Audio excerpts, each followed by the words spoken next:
I knew exactly when the moment snapped. When every man in that room understood I'd been publicly humiliated and chose to pretend I didn't notice. It was subtle but surgical.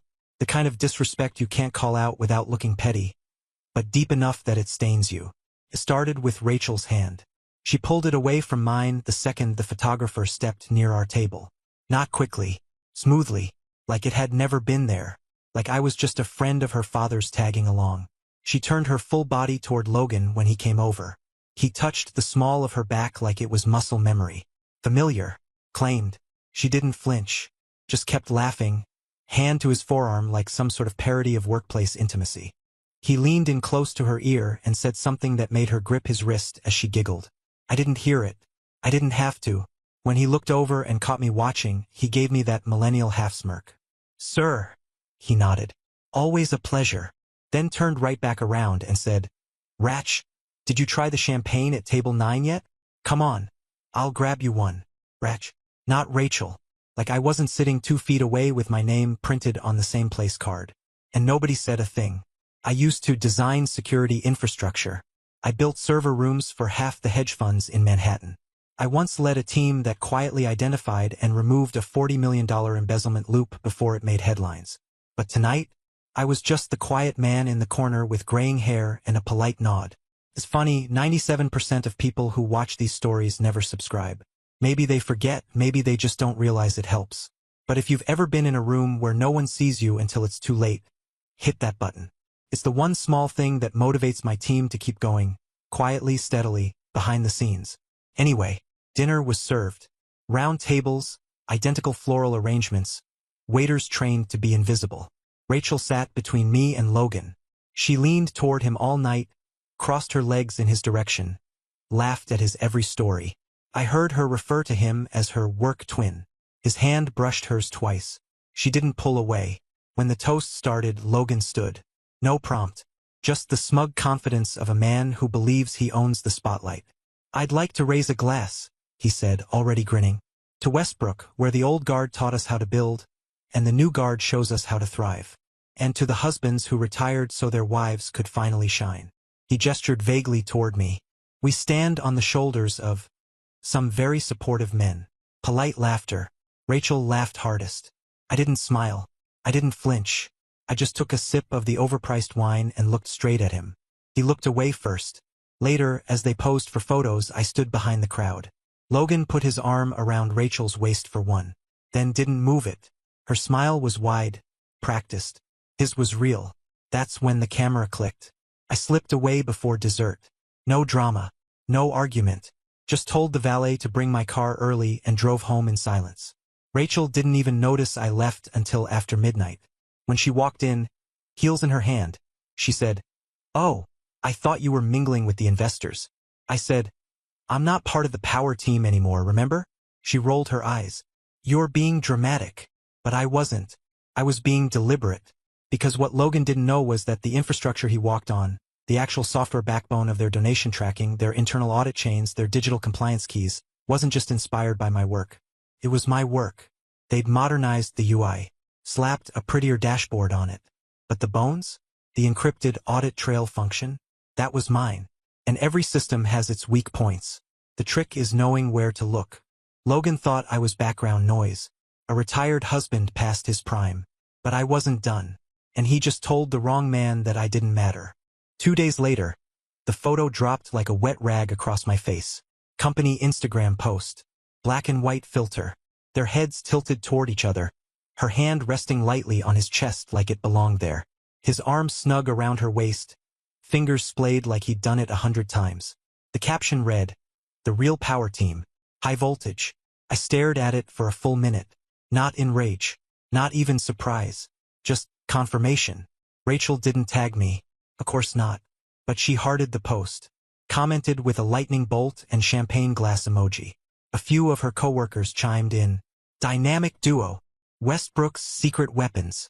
Fire, fire, fire.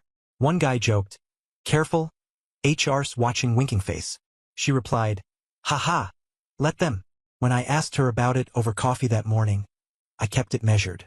No accusations. Just a slow sip and that post with Logan. Interesting caption. She didn't even look up from her phone.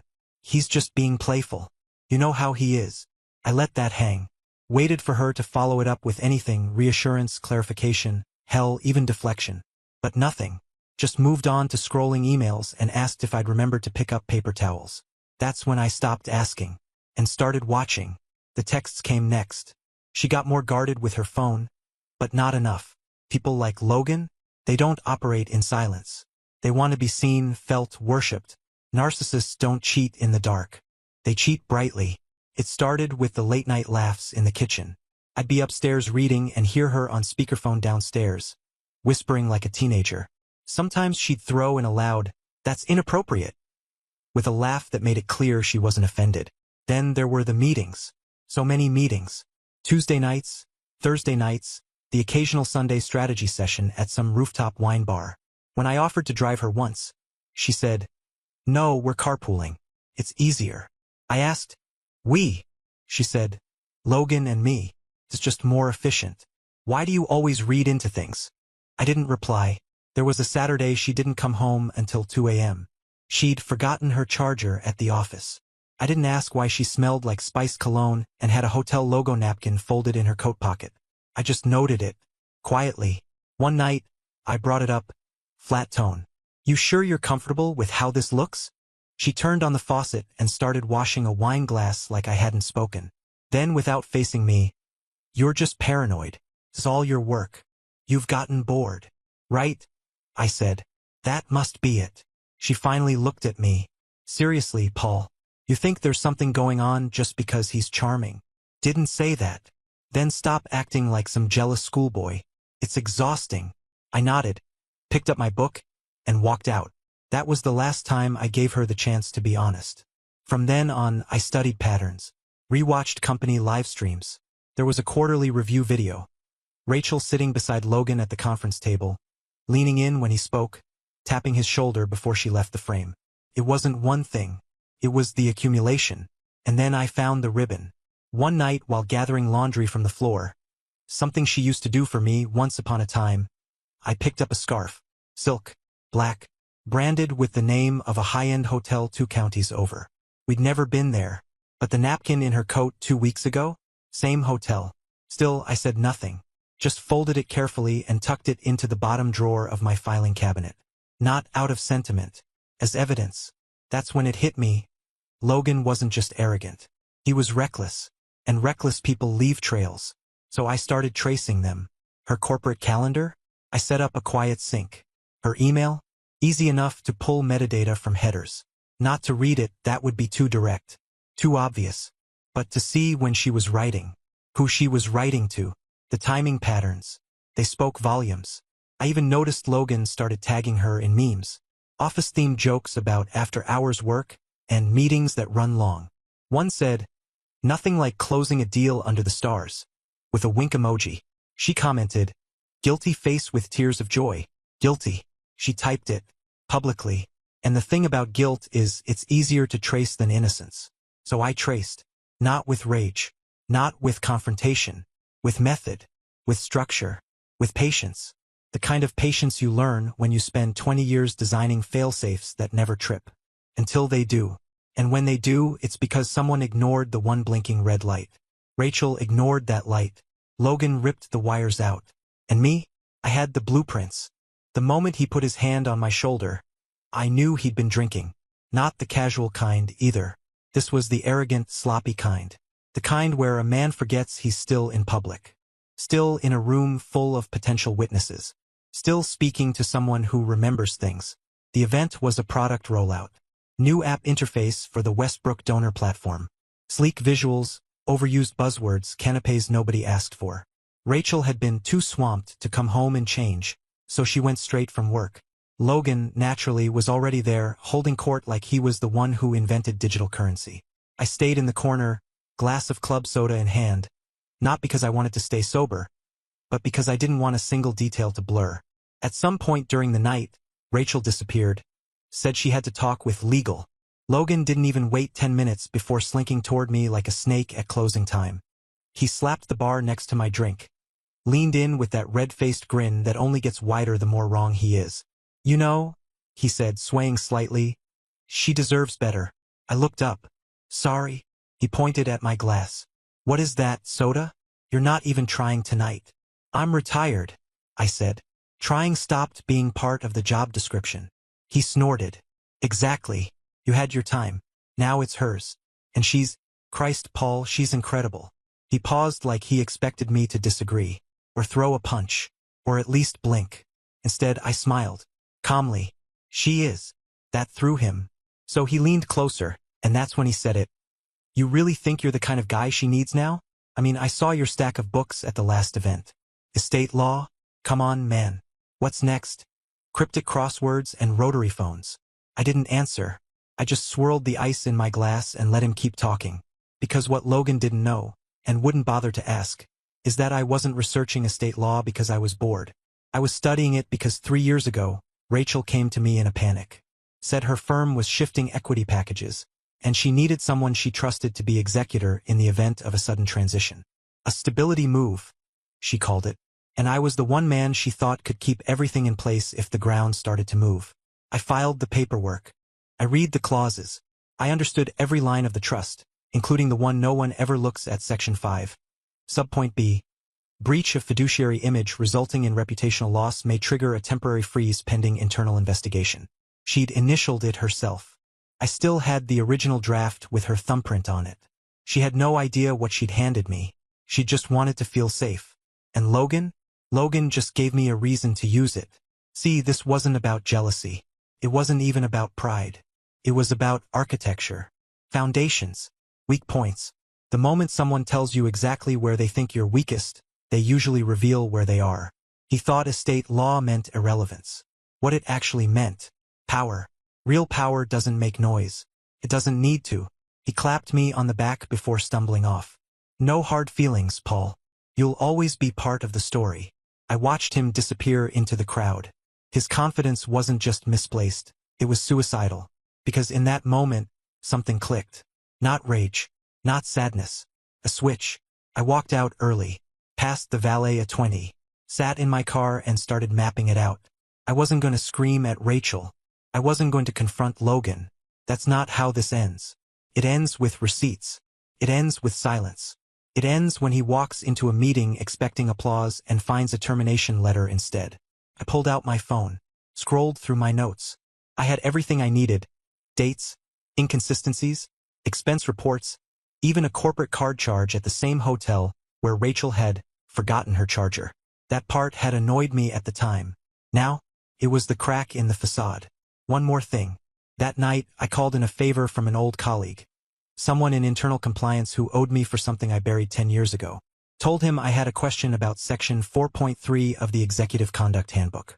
He paused. Paul, that section is reputation risk. Why are you asking about that? No reason, I said. Just brushing up on the classics. He laughed nervously. Are you back in the game? I never left. Logan had no idea, but the wire had already been tripped. And he was about to learn what happens when the man you mock turns out to be the one who wrote the evacuation protocol. We met at a quiet Italian spot near Midtown, the kind with white tablecloths and no background music, just enough clinking silverware to make anything said between bites feel confidential. I'd called it a friendly catch-up, and Dean, Rachel's firm's general counsel, seemed glad for the distraction. He was mid-50s, sharp suit, thinning hair slicked back in a way that made you think he still believed he could slow time if he looked expensive enough. Paul, he said, standing to shake my hand. Long time no see. Dean, I replied, smiling. You look like a man who hasn't missed a board call in 5 years. He chuckled, motioned me to sit. What's on your mind? Please tell me you're consulting again. We need more adults in the room. Just staying curious, I said, doing some light reading here and there. Actually came across some legacy documents from Westbrook's early compliance days. Thought I'd pick your brain on a few. He raised an eyebrow but nodded. Fire away. I opened my leather folio, not a laptop, not an iPad. Something tactile. Something that said, I still know how to handle a file when it matters. Inside was a curated spread of notes. Flagged policy sections, outdated donor flowcharts, a few old contracts I knew he'd helped draft in the firm's early expansion. I let him skim them, let him relax. Then I slid over a page printed with just one highlighted paragraph. Executive conduct, I said, tapping the header. Section 4.3. Ring a bell. Dean took one look and froze mid-chew. Reputation risk, he murmured. I nodded. Outdated clause, maybe. Or not. He cleared his throat. It's not widely cited. It's more of a safeguard, technically. Sure. But interesting wording, I said, letting my tone hover just above casual. I noticed it includes non-financial triggers, public perception, internal optics, even interdepartmental conflicts of interest. Seems broad. He set down his fork. You're not planning anything, are you? I smiled. Dean, I'm retired. I plan brunches and dentist appointments. He didn't smile back, just leaned back, lips tightening into a thoughtful line. I continued. You know, I always admired how Westbrook protected its image. The donor programs, the social initiatives. Would be a shame if anyone jeopardized that. Even unintentionally. Now he stared. Paul. Is this about Rachel? That was the first time anyone else said it out loud. I tilted my head. Dean, I came here to ask a question about a policy. That's all. He didn't believe me, and that was exactly the point. Because Dean, despite his polished veneer, was exactly the kind of lawyer who responded to whispers better than fire alarms. He wouldn't go to HR, not yet. He wouldn't call Rachel. What he'd do is what all general counsels do when they smell gas. He'd quietly pull the paperwork. Review logs. Look for anything that might compromise the firm's insulation from scandal. Not because he wanted to help me, because he needed to protect them. And Logan? He was the open flame dancing over the whole thing. Dean glanced down at the page again, rereading the clause. There's been no formal complaint, he said carefully. Of course not, I replied. Just something to be aware of. For the firm's sake. He folded the page and slid it into his briefcase without asking. That was all I needed. Lunch ended politely. We shook hands again. I said something about catching up at the next alumni fundraiser. He agreed, but his eyes didn't match his smile anymore. By the time I was back in my car, I knew what I just set in motion. Not a storm. Not an explosion. Something better.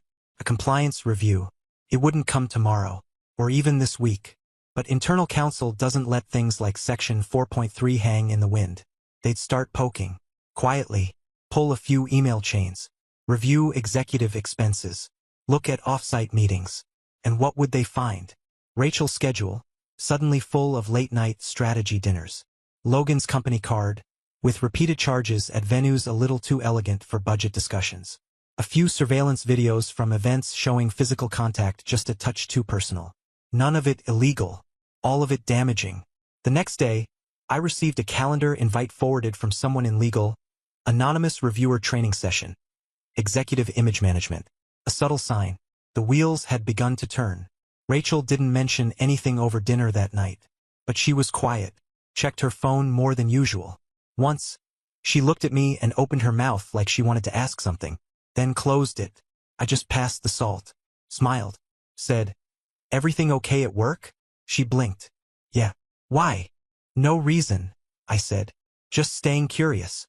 Rachel tried to frame it as casual. "It's just a little team dinner," she said, breezing past me in the kitchen with that clipped, sing-song tone she used when she wanted something to feel smaller than it was. Logan's been under pressure. I thought we could all just decompress.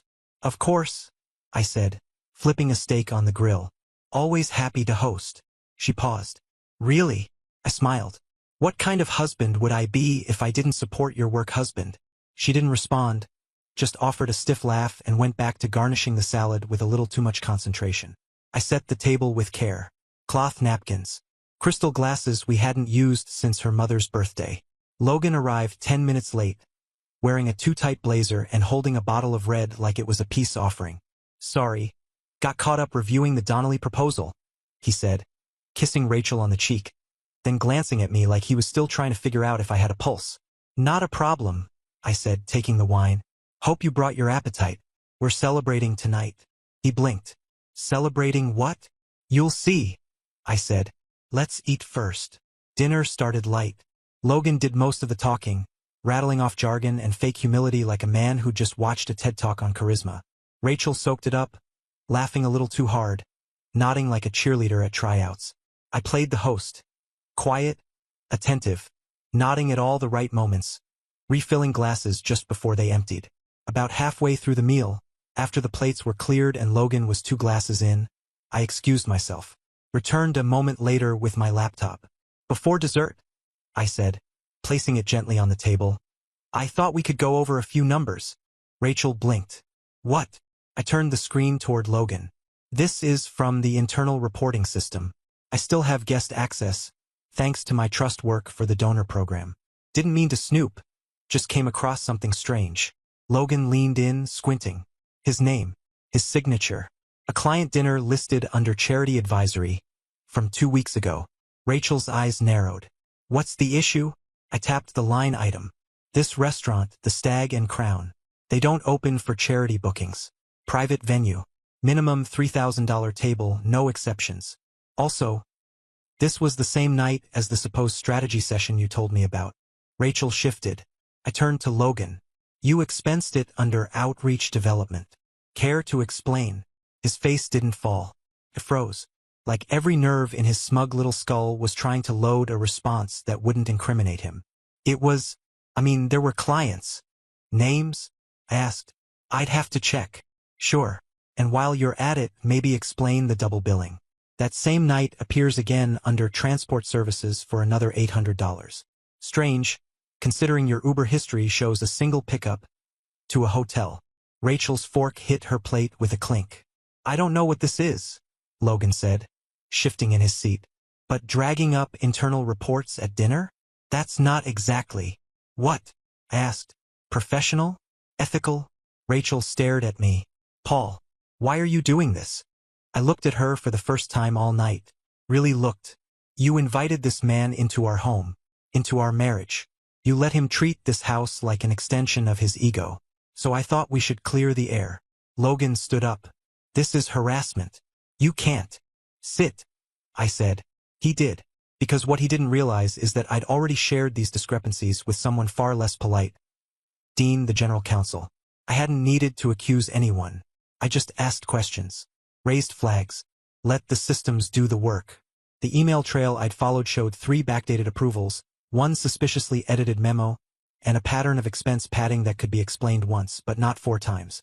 Rachel looked between us, her mouth opening and closing without words.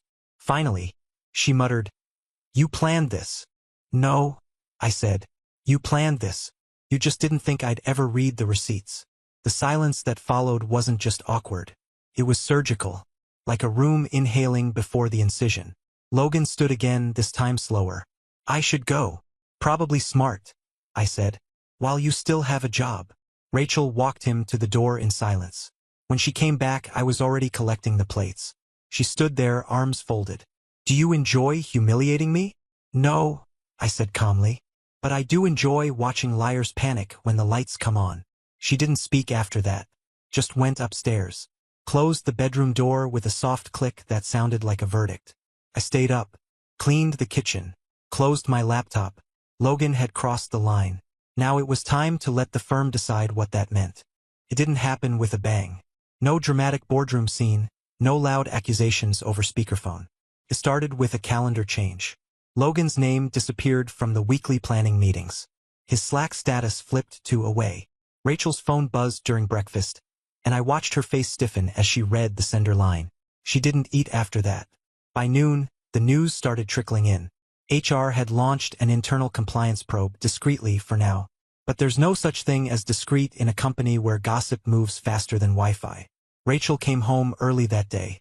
I was in the garage, oiling the hinges on an old toolbox I'd been meaning to fix for months. I heard the garage door open, her heels clicking toward me, slower than usual.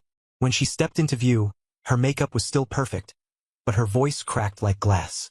They put him on leave. I didn't look up. Him who? She didn't answer that. Didn't need to.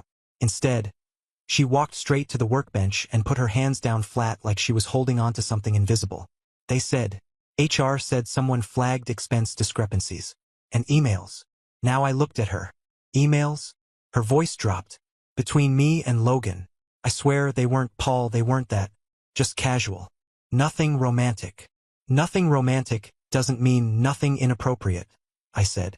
She took a breath, shaky. I didn't know. No one said anything was wrong. They don't tell you when you're walking into a review, I replied. That's the point. Then the part that really hit her. They put me on leave, too. Now I turned fully toward her. That's so? She nodded once. Slowly. Just, while they review. They said my name came up enough that it might reflect poorly. It's protocol. I let the silence grow roots. Finally, she whispered it. Like it was a prayer she didn't believe in. What did you do? I wiped my hands with an old rag, set it down, and looked her in the eyes. Nothing, I said. I just asked the right person the right question. Her face twisted. Confusion, hurt, fear, all slamming into each other behind her eyes. For a second, I thought she might yell. She didn't. Instead, she sat on the concrete step, hands trembling. You ruined him, she said softly. I crouched beside the toolbox again.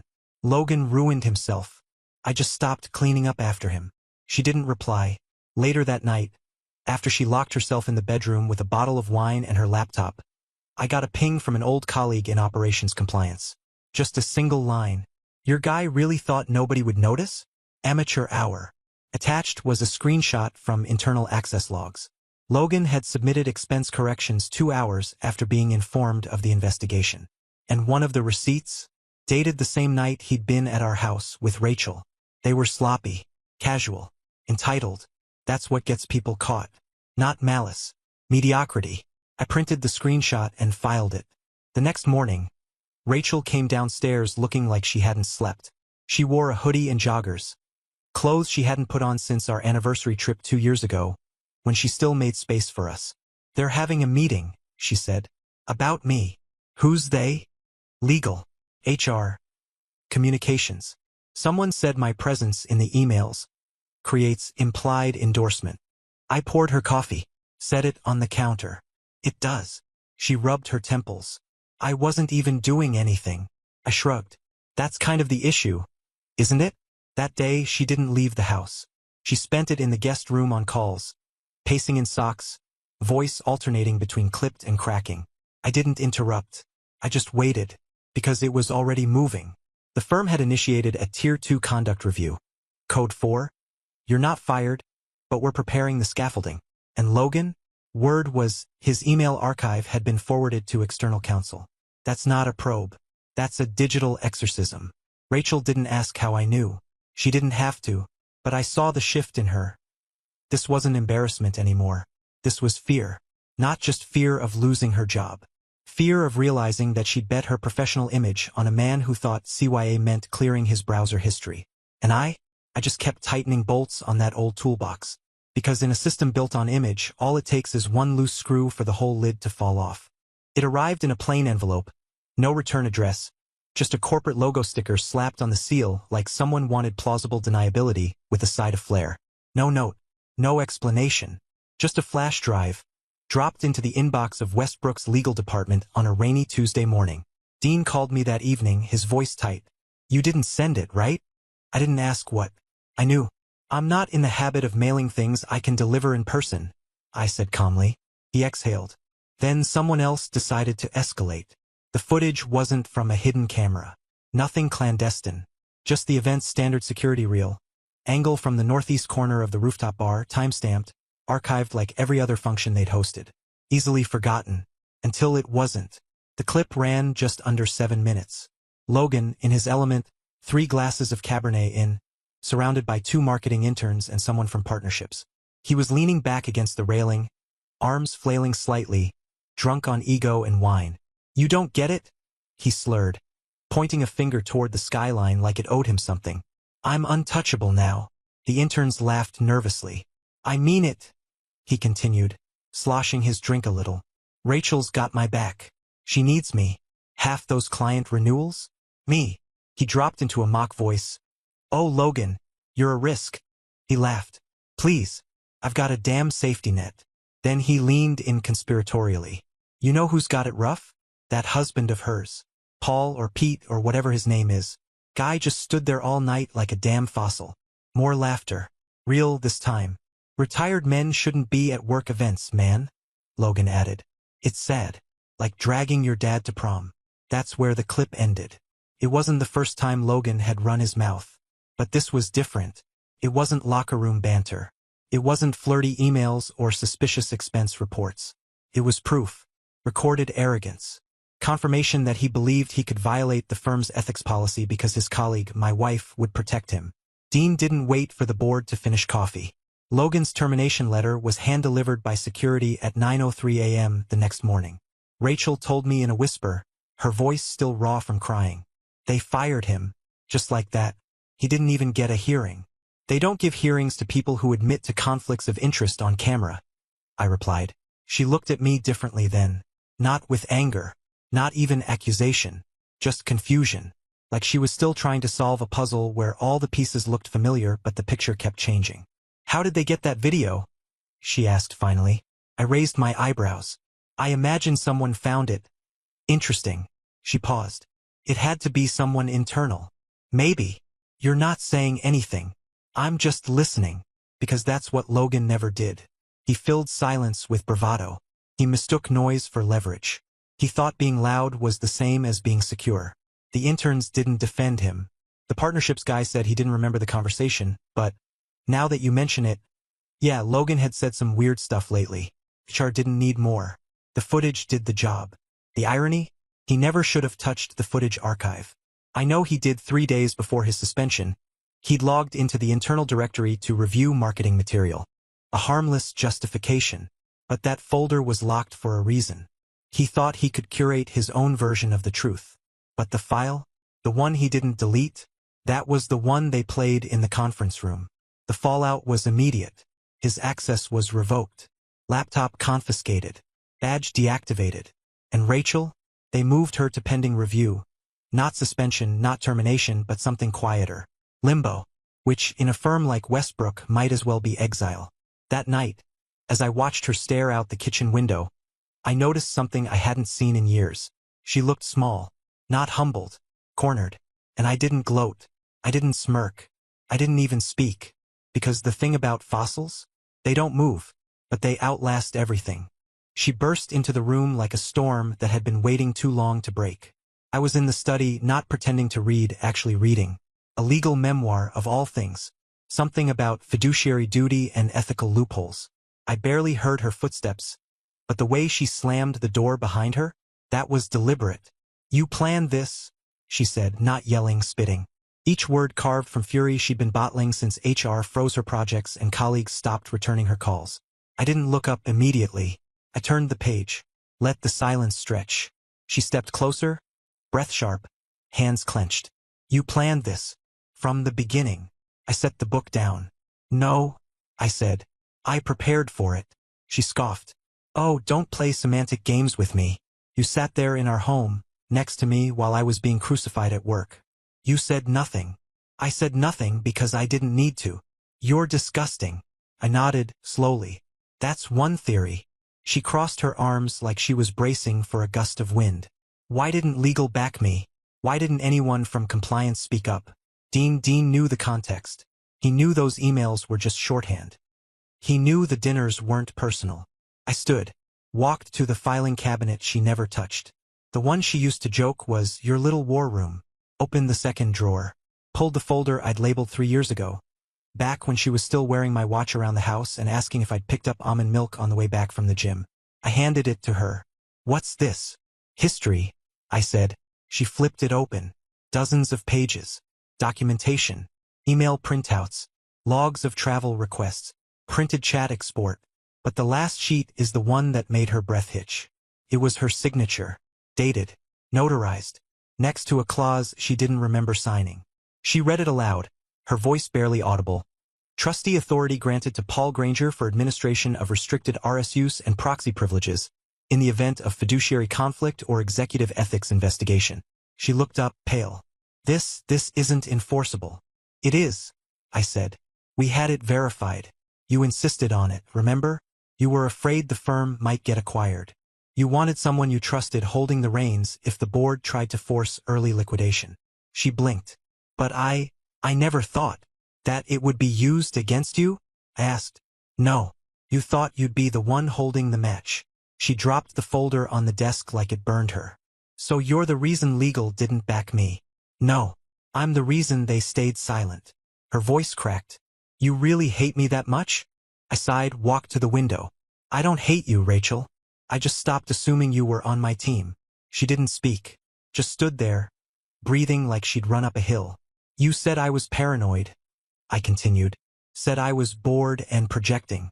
That I couldn't handle your success. All while propping up a man-child who thought receipts didn't apply to him. She turned away, arms still folded, shoulders tight. He was just noise, I said.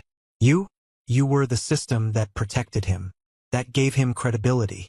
You made him possible. She walked toward the door, then paused. What are you going to do now? I shrugged. Nothing. She looked confused. What do you mean, nothing? I already did it.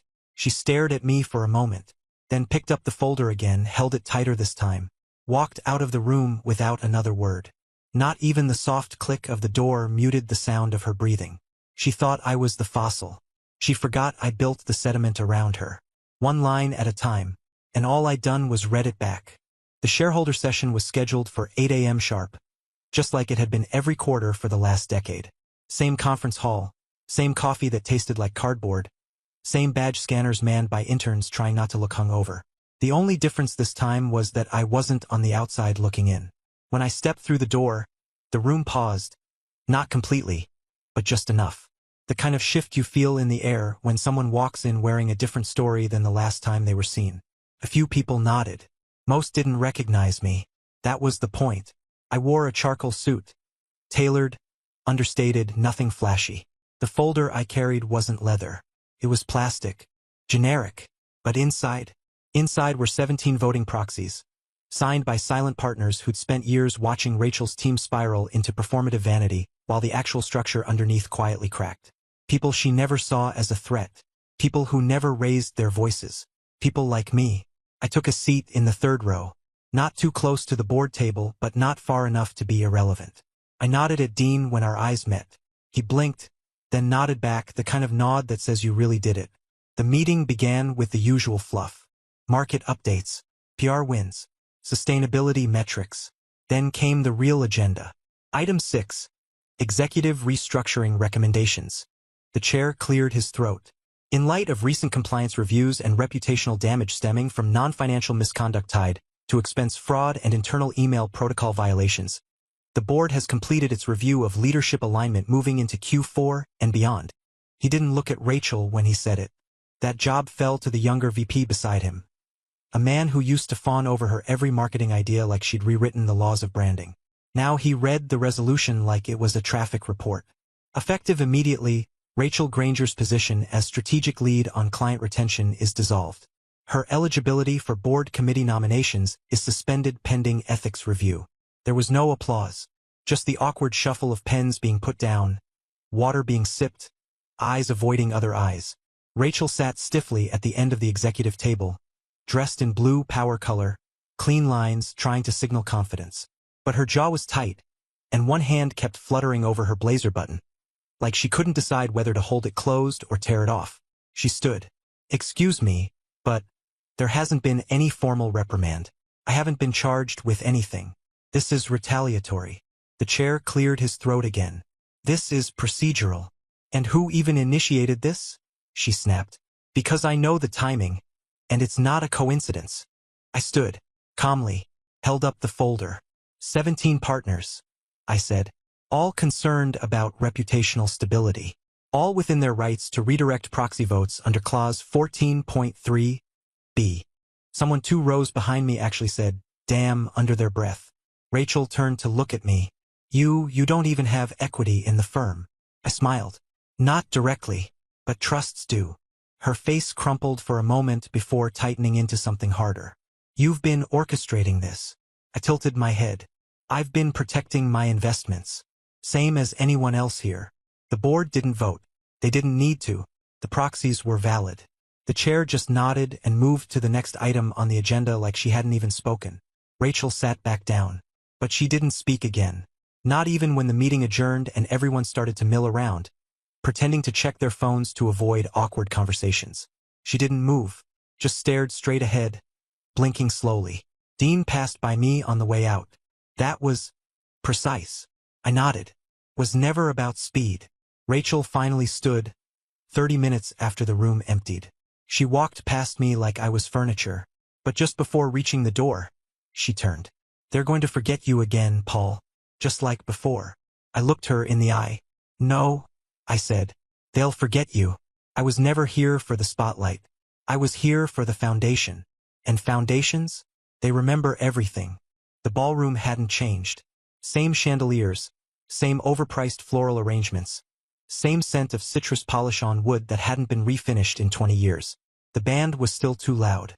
The waitstaff still too polite. But the guest list? That was different. There were new faces now, young executives in rented tuxedos trying to look like they belonged. Old names replaced with trendier titles. And yet, despite the turnover, every table had someone who'd been around long enough to remember before Westbrook got fancy. I didn't bring anyone with me. No wife on my arm. No agenda in my pocket. Just an RSVP card marked Legacy Donor, and a black suit that still fit better than most things in the room. Rachel was already there when I arrived.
She glanced across the room and froze.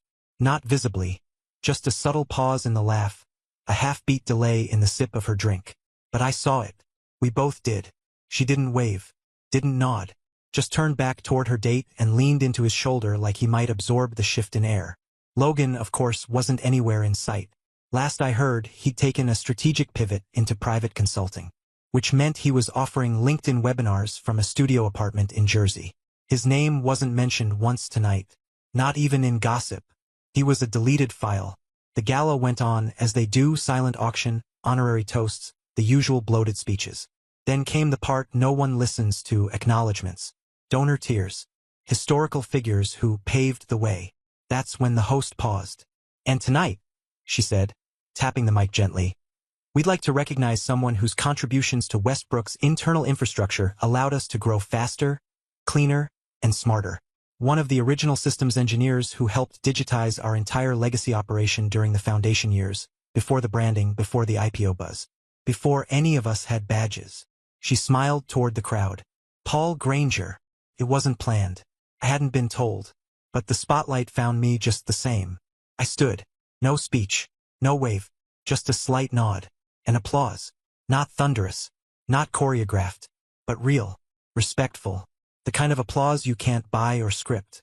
The kind given by people who know where the real bones are buried. When I sat down, I didn't look around the room. Didn't scan for reactions. But I felt her eyes on me. I turned slightly, and sure enough, Rachel was staring. Her date said something to her, tried to follow her gaze. But she didn't blink. Didn't respond. Her expression wasn't anger.